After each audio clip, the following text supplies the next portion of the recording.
নতুন গৃহীত সংবিধানের অধীনেই আমরা নির্বাচন করতে চাই, আমাদের দ্বিকক্ষ বিশিষ্ট পার্লামেন্ট কিংবা 100 নারী সদস্য এই বিষয়গুলোতে সব দল একমত হচ্ছে, তাহলে এটা এখন থেকেই শুরু করতে হবে। নিম্ন কক্ষে 100 নারী প্রতিনিধিত্ব রাখার বিষয়ে আমরা একমত হয়েছি। প্রধান উপদেষ্টার পাশাপাশি অন্যান্য যে 15 কিংবা 20 সদস্য বিশিষ্ট যে সংখ্যক উপদেষ্টা পরিষদ হবে, মায়েদের ক্ষেত্রে যে আপনার অফিস সময়টা যেন অর্ধেক করা হয়, নতুন বিষয়কে আমরা তাদের দৃষ্টিতে এনেছি। যে আপনারা জানেন যে আমাদের মাতৃত্বকালীন ছুটি 6 মাস থাকে, যদি এটা জনপ্রশাসন কমিশনের অন্তর্ভুক্ত, কিন্তু আমরা বলেছি যে যেহেতু স্বাভাবিকভাবে একটা বাচ্চার গ্রোথ এবং তার ব্রেনের বৃদ্ধি থেকে শুরু করে 2 বছর সময়টা গুরুত্বপূর্ণ, সেই জন্য অন্তত একটা বাচ্চা জন্মগ্রহণ করা থেকে 2 বছর পর্যন্ত আসার জন্য অন্তত মায়েদের ক্ষেত্রে যে আপনার অফিস সময়টা যেন অর্ধেক করা হয়, এটা আমরা তাদেরকে খুব গুরুত্ব সহকারে বিবেচনা করার জন্য জানিয়েছি। কারণ একটা ভবিষ্যৎ মেধাবী প্রজন্ম গড়ে তোলার জন্য অবশ্যই এই ক্ষেত্রে আমাদের একটু গুরুত্ব দেওয়া উচিত। এবং আজকের বিশেষ করে আপনার আলোচনার মধ্যে যেমন যার মধ্যে ছিল যে সংবিধানের মূল নীতির প্রশ্নে বহুত্ববাদের বিষয় নিয়ে যেহেতু অনেক ধরনের মতভেদ তৈরি হয়েছে, সেখানে আমরা বলেছি যে এখানে ধর্মীয় সম্প্রীতি রিপ্লেস করা যায় বহুত্ববাদের পরিবর্তে। সেখানে সংস্কার কমিশনের কাছ থেকেও আরেকটা বিষয় এসেছে যে তাহলে বহুত্ববাদ কিংবা ধর্মীয় সম্প্রীতি এটার পরিবর্তে অনেকের আলোচনা এই বিষয়গুলো উঠে এসেছে, যে যেমন গণতন্ত্র, সাম্য, মানবিক মর্যাদা এবং সামাজিক সুবিচার, এইটুকুর বিষয়ে আমাদের ঐক্যমত আছে, এটাতে আমরা ঐক্যমত পোষণ করেছি। এবং সংসদের মেয়াদের ক্ষেত্রে আমরা 4 বছর করার দাবি জানিয়েছি, বা আগে থেকেও যেটা আমাদের প্রস্তাবে ছিল। সংসদ সদস্য নির্বাচন করার ক্ষেত্রে আপনার 25 বছর বয়সের পরিবর্তে আমরা 23 বছর বয়স করার দাবি জানিয়েছি। কমিশনের পক্ষ থেকে 21 তারা প্রস্তাব করেছিল। সেখানে আমরা বলেছি যে বাংলাদেশের বিদ্যমান শিক্ষা ব্যবস্থায় গ্রাজুয়েশন শেষ করতে 22-23 বছর লেগে যায়। সো ন্যূনতম গ্রাজুয়েট শেষ করার আগে সংসদ সদস্য বা আইন প্রণেতা পাওয়াটা বোধ হয় সঠিক হবে না, সেই জায়গা থেকে একটু অন্তত 23 রাখা যেতে পারে। পাশাপাশি আমরা যেটা বহুল আলোচিত বিষয়, যে আপনারা জানেন যে সংসদের যে 70 নম্বর অনুচ্ছেদের একটি বিষয়, সেই জায়গা থেকে আমরা বলেছি যে অর্থ বিলের পাশাপাশি যেন আস্থা বিলের ক্ষেত্রে নিজ দলের বিরুদ্ধে ভোট দিতে না পারে, এর একটা বিধান থাকা দরকার। কারণ না হলে আপনার যে কোনো সময় সরকার আপনার পতনের ক্ষেত্রে কিংবা যেটা বলে হর্স ট্রেডিং এর মতো সংসদ সদস্যদের বেচা কেনার একটা প্রবণতা আমরা অনেক আগে থেকে এই উপমহাদেশের রাজনীতিতে আমরা দেখেছি। এটার পাশাপাশি আপনার কমিশনের পক্ষ থেকে বলা আছে এখানে সংবিধান সংশোধনীর বিষয়টাও যদি যুক্ত করা হয়, আমরা বলছি সেটা তো আমরা একমত। এবং সংবিধান সংশোধনের প্রক্রিয়াতে একটা বিষয় আলোচনা উঠে এসেছে, যে আমরা বলেছিলাম যে সংবিধান তো কোনো রাজনৈতিক দলের বিষয় না, এটা গোটা জাতির বিষয়, এর জন্য একটা জাতীয় ঐক্যমত্য প্রয়োজন। এবং সংবিধান যেহেতু পিপলস উইল, সেক্ষেত্রে রাজনৈতিক দলের পাশাপাশি এই পিপল বা জনগণের একটা সমর্থন থাকা দরকার। এখানে আমরা বলেছি যে এই পার্লামেন্টের 2/3 পাশাপাশি সব সংশোধনী নয়, কিছু গুরুত্বপূর্ণ সংশোধনী সেটা আর্টিকেলকে স্পেসিফিক করে দেওয়া যায়, সেই আর্টিকেলগুলোর সংশোধনীর ক্ষেত্রে আপনার একটা গণভোট হতে পারে, আমরা এই প্রস্তাবনাও দিয়েছি।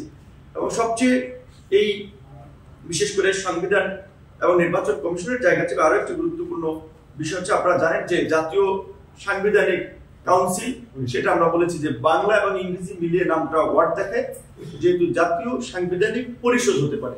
আর ইংরেজিতে হচ্ছে ন্যাশনাল কনস্টিটিউশনাল কাউন্সিল, যে নামটার সংশোধন যে জাতীয় সাংবিধানিক পরিষদ করা। এবং এই পরিষদকে আপনার কার্যকর করার জন্য এখানে যেটা বর্তমানে বলা আছে যে সাংবিধানিক কমিশন, অ্যাটর্নি জেনারেল, প্রধান বিচারপতি, 3 বাহিনীর প্রধান, তাদের নিয়োগ এবং প্রধান উপদেষ্টা নিয়োগ।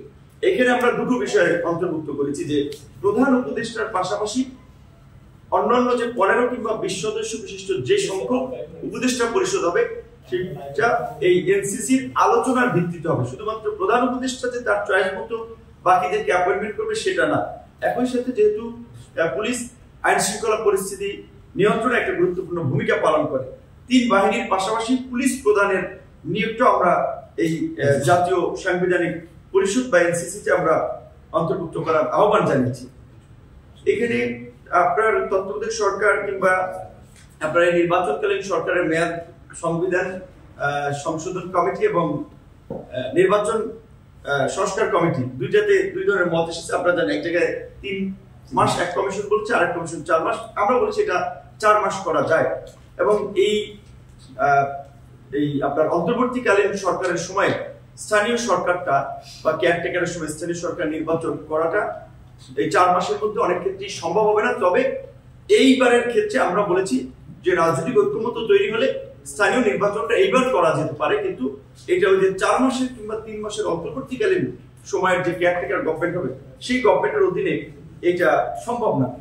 একই সাথে আপনারা জানেন যে বর্তমানে স্থানীয় সরকার বিশেষ করে বিভাগটা কার্যত যদিও স্থানীয় সরকার মন্ত্রণালয়ের অধীনে, কিন্তু এখানে আসলে কার্যত স্থানীয় সরকারের উপরে খবরদারি কিংবা তাদের নিয়ন্ত্রণ ছাড়া ওইভাবে স্থানীয় সরকার মন্ত্রণালয় খুব বেশি সহায়তা স্থানীয় সরকার করছে না। সেক্ষেত্রে স্থানীয় সরকার একটা স্বতন্ত্র কমিশন গঠনের কথা বলা হয়েছে, আমরা এটার সাথে একমত পোষণ করেছি এবং আমরা যে দ্বিকক্ষ বিশিষ্ট সংসদের কথা বলছি সেখানে নিম্নকক্ষে 100 নারী প্রতিনিধিত্ব রাখার বিষয়ে আমরা একমত হয়েছি। তবে প্রক্রিয়ার ক্ষেত্রে আমরা ঘূর্ণায়মান পদ্ধতিটাকে আমরা সঠিক মনে করছি না। আমরা বলছি যে প্রত্যেক রাজনৈতিক দলের জন্য ফিক্স করে দেওয়া যায়, প্রত্যেক রাজনৈতিক দলকে আপনার বাধ্যবাধকতার মধ্যে নিয়ে আসা আছে তারা ন্যূনতম 1/3 কিংবা 30% নারী তারা মনোনয়ন দেবে, এইটা আমরা বলেছি। একই সাথে আপনার আমাদের যে উচ্চ কক্ষে আপনার 100 জন সদস্যের সংসদ সদস্যের মধ্যে বলা ছিল যে 50% বিভিন্ন পেশাজীবী বিশেষ করে শিক্ষক, সাংবাদিক, বিভিন্ন ক্যাটাগরির লোকেরা নিয়োগ পাবে।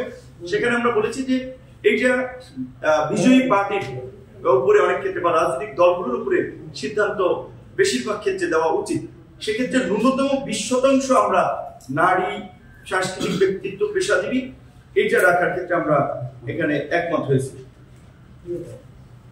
এবং বর্তমান নির্বাচন কমিশনের আপনার যদিও আরপিওতে আছে যে ছাত্র এবং শ্রমিকরা কোনো রাজনৈতিক দলের অঙ্গ সংগঠন বা ভ্রাতৃপ্রতিম সংগঠন হবে না, কিন্তু কোনো রাজনৈতিক দলে এটা কিন্তু করছে না, বরঞ্চ ছাত্র সংগঠন, শ্রমিক সংগঠনের কমিটি দিচ্ছে। দেখবেন যে রাজনৈতিক দলের শীর্ষ নেতারা এই ছাত্র শ্রমিকদের পাশাপাশি পেশাজীবীদেরকে আমরা দলীয় লেজুরভিত্তিক রাজনীতি থেকে বাইরে রাখার জন্য রাজনৈতিক দলগুলো থেকে পরামর্শ, পাশাপাশি যদি প্রমাণিত হয় যে পেশাজীবী ছাত্র শ্রমিকরা রাজনৈতিক দলে লেজুরভিত্তি করছে বা রাজনৈতিক দল তাদেরকে ব্যবহার করছে, তার জন্য একটা ন্যূনতম শাস্তিমূলক ব্যবস্থার কথাও আমরা এখানে বলেছি।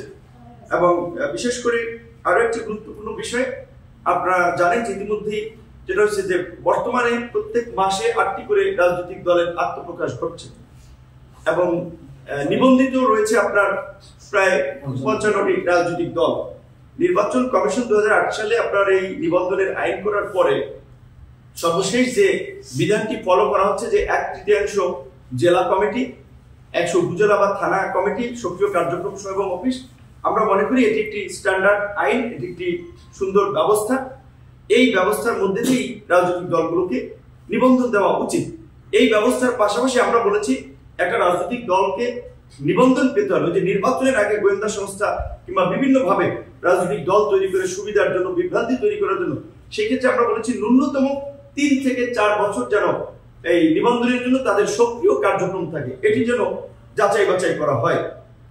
তো এটি ছিল আমাদের মূলত আজকের এই সামগ্রিক সংস্কার প্রস্তাবনা নিয়ে আমাদের বক্তব্য এবং বাস্তবায়নে আমরা এটা আমাদের মতামত দিয়েছি যে এই যে আমরা প্রস্তাবগুলো দিলাম, আলোচনা হলো, এর বাস্তবায়নটা কি প্রক্রিয়া হবে। আমরা সেক্ষেত্রে বলেছি যে এটা যে জাতীয় ঐক্যমত্যের ভিত্তিতে এই সংস্কার প্রস্তাব নিয়ে একটা জাতীয় সনদ আপনার গৃহীত হবে, যেখানে সকল রাজনৈতিক দল, বিশেষ করে যারা এর সাথে জড়িত সেগুলো তারা স্বাক্ষর করবে। একই সাথে ভবিষ্যতে যেন কেউ এই সংস্কার কিংবা জাতীয় সনদকে আইনি কিংবা কোনোভাবে যেন চ্যালেঞ্জ করতে না পারে, বাতিল করতে না পারে, সেজন্য আমরা বলেছি যে এটা একটা এর পক্ষে একটা গণভোট নিয়ে এটাকে চূড়ান্ত করব। আমাদের এই প্রস্তাবগুলো আমরা সংস্কার কমিশনের কাছে দিয়েছি। আর কিছু বিষয়ে আলাপ আলোচনার জন্য তারা আমাদেরকে পুনর্বিবেচনার আমন্ত্রণ বা আহ্বান জানিয়েছে, সেটা আমরা ইনফরমালি তাদের কাছে পৌঁছে দেব। আপনাদের সকলকে ধন্যবাদ এবং কৃতজ্ঞতা। এখানে হয়তো এখন আমাদের স্প্রেডশিট আর কাছে ধরেন আমরা একমত এরকম জায়গায় হয়েছে যে আমাদের একমত থেকে আমরা তারা বলেছে যে অন্যান্য রাজনৈতিক দল এখানে কিছু ফ্লেক্সিবল হয়েছে এবং এটা হলে বেটার, সেই কারণে আমরা পুরোপুরি একমত হয়েছি। যেমন দুর্নীতি দমন কমিশন আছে দুটো, তারপরে আপনার এই যে স্থানীয় সরকারের জন্য একটা যে কমিশন করা হবে, এইটাতে আগে আমরা একমত ছিলাম না, এখন এটাতে একমত হয়েছি। তারপরে আপনার এই জাতীয় সাংবিধানিক পরিষদের কাঠামো এবং বিষয়বস্তু নিয়ে আমাদের আংশিক মত ছিল, এটাতে আমরা পুরোপুরি একমত হয়েছি।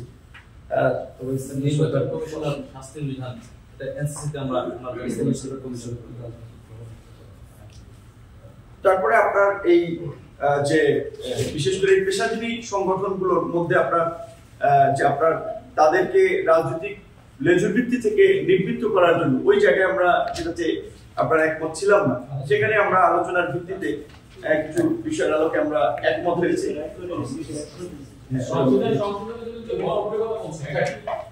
লেখাই ছিল যে জাতীয় ঐক্যমত্যের ভিত্তিতে এবং সংস্কারগুলো এই সরকার অধীনেই বাস্তবায়ন হবে, সেখানে আমরা বলেছি এবং আজকে সেটাই বলছি, বাস্তবায়নের জন্য গণভোট, যেহেতু এই নতুন গৃহীত সংবিধানের অধীনেই আমরা নির্বাচন করতে চাই, আমাদের দ্বিকক্ষ বিশিষ্ট পার্লামেন্ট কিংবা 100 নারী সদস্য এই বিষয়গুলো সব দল একমত হচ্ছে, তাহলে তো এটা এখন থেকেই শুরু করতে হবে। শুরু করতে হলে এখন তো এটাকে অ্যাকসেপ্ট করার জন্য একটা প্রক্রিয়া বা আইনি বৈধতা দেওয়ার জন্য গণভোট করলে তো এখনই করতে হবে, নির্বাচনের একই সাথে করার তো সুযোগ নেই, কারণ আমরা এই নতুন সিস্টেমে এবং এই সরকার অধীনেই নির্বাচনটা চাচ্ছি, সংস্কারগুলোর বাস্তবায়ন চাচ্ছি। সম্ভাব্য তারিখ বিষয়ে আলাপ আলোচনা হয়েছে, আশা করা যাচ্ছে যে আপনার মে মাসের মধ্যে একটা এই কমিশন একটা ঐক্যমতে পৌঁছাতে পারবে এবং ঐক্যমতে সবার সাথে যেখানে দ্বিমত বা দ্বিমত শেষেও যতটুকু ঐক্যমতে পৌঁছানো যায় সেটা যদি মে মাসের মধ্যে শেষ করা যায়, তাহলে তো পরবর্তী একটা দ্রুত সময়ের মধ্যে প্রধান উপদেষ্টা বাস্তবায়নের একটা সিদ্ধান্ত নিতে পারবে।